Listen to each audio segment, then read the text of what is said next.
get discouraged and let down, and you just feel like, what's the point? I get that way. I was that way yesterday. I had this thing happen. I had a client who set up an initial appointment with me, and they didn't show up. They didn't call, they didn't text me, they didn't send me an email, anything like that.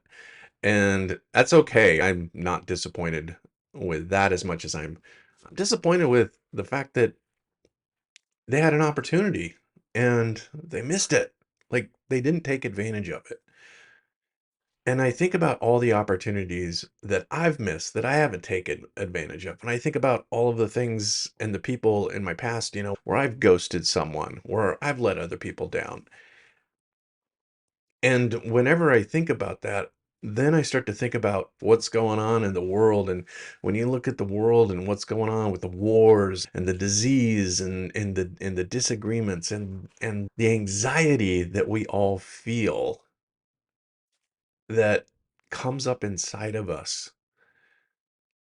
And it's so sad because there is an antidote to all of this, but it takes practice. And the antidote is gratitude. And right now, I would be grateful if you guys would like and subscribe to this channel. See what I did there? Yeah, good. So, anyway, gratitude is literally the thing that will lift you up out of anxiety.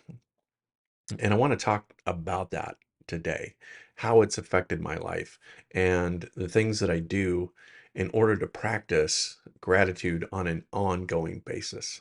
Because I find when I'm not practicing gratitude, I get into my head, which causes me to have anxiety, which causes me to think about all of the negative things that are going on in my world and the world outside. And it just brings me down. And I don't want to live a life of being down. I want to live a life of joy and fulfillment. And I want to live a life of exuberance. I want to live a life of vitality. And I can't do that when I'm weighed down by the weight of the world.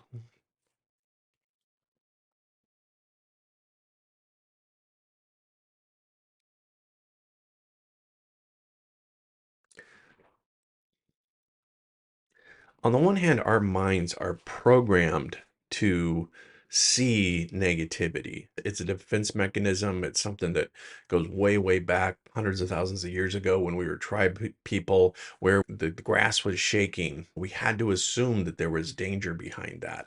And then we would react with that fight or flight, that drop into the adrenaline and the cortisol. And it's a natural thing that happens to us. And this is called negativity bias. Your brain is hardwired to see the negative. You're biased to see the negative. So that's why when you're watching the news or you're watching social media or you hear some information about a war, a famine, a disease, we automatically go into a sense of negativity as a way to survive. Another thing our brain does is it has what's called a frequency illusion. Now, this would be, for example, if you're thinking about buying a car and all of a sudden you see that car everywhere. Now, it isn't that car suddenly appeared everywhere, but it was this illusion that you have of the frequency of seeing that. So when you couple these things together, the negativity bias and the frequency illusion, you will start to see danger, negativity everywhere. Once you become aware of something, then it starts to show up in all these different places in your life. What's going on in your brain is that your brain stops seeing all the positive and focuses on the negative because you're aware of the negativity. And once you become aware of something, then that frequency illusion starts to play in your mind and you start to see these things everywhere. Social media with all the algorithms, they don't help either, because if you search something, then all of a sudden it's like you get that frequency everywhere, and that's not an illusion. That's the algorithm working its magic to try to get you to buy and buy and consume, which is another thing that causes us so much anxiety. Is like there's always these bombardment of messages of you need this and you need that, and if you don't have that, then you're not cool, and if you don't have this, then you suck. And oh, man, it just gets overwhelming sometimes, doesn't it? All this information. And we are just lacking the one thing that all of us want the most, and that is just peace of mind, just a sense of calm. And the antidote to all of this is gratitude. Something that's true for me is I often think in worst case scenario, and this is something that I've worked on for years and trying to turn it around and, think positive and have affirmations and all of these other kind of things. And yet oftentimes worst case scenario will pop up into my head. For example, this morning, my daughter came downstairs and said she had a headache. And I immediately went to, I hope she doesn't have a brain tumor. And then I started thinking about brain tumors. And that's something that scares me is dying, having my daughter get sick and die. I think it probably frightens every parent out there. But it's just a headache. There are a billion reasons why she has a headache. Maybe she's dehydrated. Maybe she slept on her neck wrong. My brain automatically jumps to worst case scenario. And I don't know if you guys struggle with that, but if you do, you know what I'm talking about. All of a sudden, there's this flood of adrenaline and fear and it's overwhelming that comes over me. And I just get terrified that something bad is going to happen to her. So I gave her some Excedrin and said, Here, take these. She's feeling a little better. I'm the one that drives myself crazy. I'm the one who has these imaginations.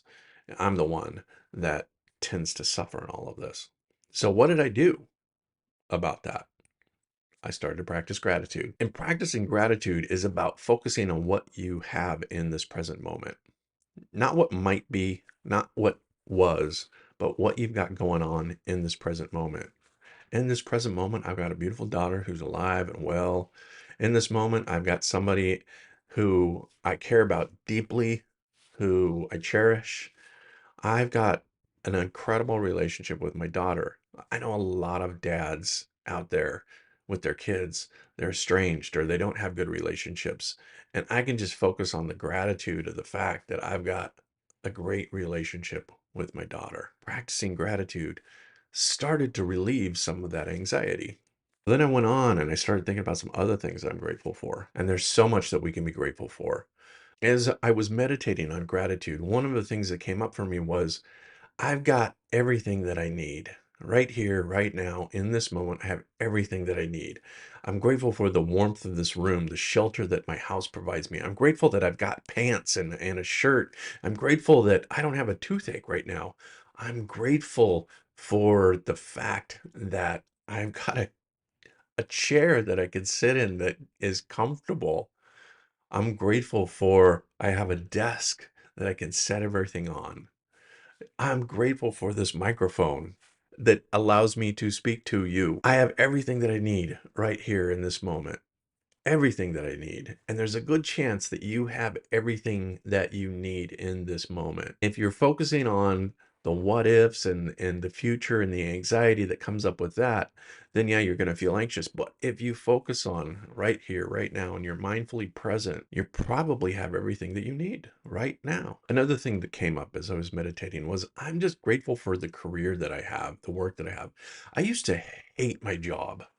I used to hate going to work every single day. I worked in corporate America. I had that basic 9 to 5, living in a cubicle, making enough money to survive, but not really thrive. I felt trapped. I felt stuck. And when I think about those days, I'm so grateful that I made some choices back then that are affecting me today. I chose to go back to school. I chose a different career path. I chose to work really hard for a number of years to get to a point where today I don't have to work as hard as I did back then. And sometimes I feel a little guilty about this because I don't work as hard as I used to. I don't struggle as much as I used to, but I've worked hard to get here. I paid my dues and now I'm getting to live in some of the fruits of that labor. And so I can just be grateful that where I'm at today is not where I was yesterday. And there's a good chance that if you look back on what you used to be and what you used to struggle with, and maybe you still struggle with it, but not as much, you can be grateful for where you're at. And you can be grateful for the fact that you have character and you're building character and you're working on yourself to become the best version of yourself. Like, Most people don't do that. If you've got this far into this video at this point and you've watched it all the way to here, you are not like most people. You are actually a very small fragment of the people who are interested and dedicated to working on themselves so that they can have better lives, so that they can affect the world with more love and grace and joy. I'm grateful for my family. I'm grateful for my wife. I've been married 2 other times. I learned a lot from those relationships, but this relationship, we just celebrated 10 years of marriage, and this relationship I'm grateful for every day because my wife not only is an amazing person, she teaches me so much about myself. I'm a better person as a result of her being in my life. And I think she would say the same is true for her, that she's a better person as a result of me being in her life. I'm just grateful to be in a partnership with somebody else who's as dedicated to having joy in their lives and happiness in their lives and success in their lives and balance in their life and gratitude in their lives. I'm just grateful that I've got a partner who has similar values to me and that 10 years later we love each other deeper than we did when we first met. And I really didn't think that was possible, that somebody would love me as much as I love them. Okay, this is a big one. I am grateful for my grandbaby. Now, why? I mean, I'm sure every grandparent out there is grateful for their grandchild, but I'm especially grateful, and I'll tell you why. So, my daughter, my biological daughter, is 33 now. She has a developmental disability. And I think I've talked about that before, but if you didn't know, she has what's called agenesis of the corpus callosum, which is a fancy word that means the two hemispheres of her brain aren't connected fully together, and that causes her what they call global developmental delay. In other words, she operates at somewhere between 8 years old and 16 years old. Now, she's high functioning in many ways, and then she has deficits in many ways as well. But I never thought, because I only had her, that I would be a grandfather one day. Because honestly, we don't want her to get pregnant. Honestly, like just knowing the fact that she's always going to be in my life and I have to take care of her and, all of this, and knowing that she's always going to be in my life and I'm going to have to take care of her. The last thing I want to be able to do is take care of her child. So that was never in the cards. But then when I met my wife 13 years ago, she had a 15-year-old daughter, and I've been in her life now for what, 13 years. She's now 28, just celebrated. In fact, today's her birthday. I got to remember to give her a call. She's 28 today. And a year ago, I had a baby. And I never thought in a million years that I would be a grandfather. And I am. And I'm just so grateful for that. The experience to be able to be a grandfather. I'm grateful for the challenges of life. I need these things, but it's an opportunity for me to grow. And I'm always grateful for the opportunities to grow. And the opportunity for growth rarely is wonderful at the time. The opportunity for growth is rarely comfortable. There's that tension of growing and expanding and changing. But I'm always grateful for those opportunities. The things that I struggled with the most: addiction, divorce, depression, anxiety, all of these things. I am so grateful for all of them because I needed to walk through those things in order to get to where I am today. And today I'm just blessed. So, what are you grateful for? What's going on in your life? What are some small things? Did your car start today? And be grateful for that. Did you get a phone call that's causing you to have some sort of challenge or something, a problem all of a sudden? You can be grateful for that. Do you have everything that you need in this moment? You can be grateful for that.